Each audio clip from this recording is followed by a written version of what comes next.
Steak time, baby. 125, 128. We're good to go. Well, they look extremely well. This is the thinner of all the three. Let's see how we did.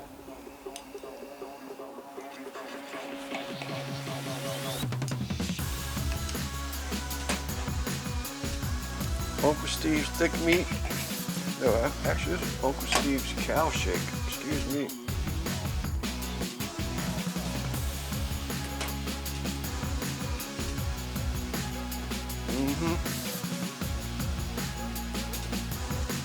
Great taste.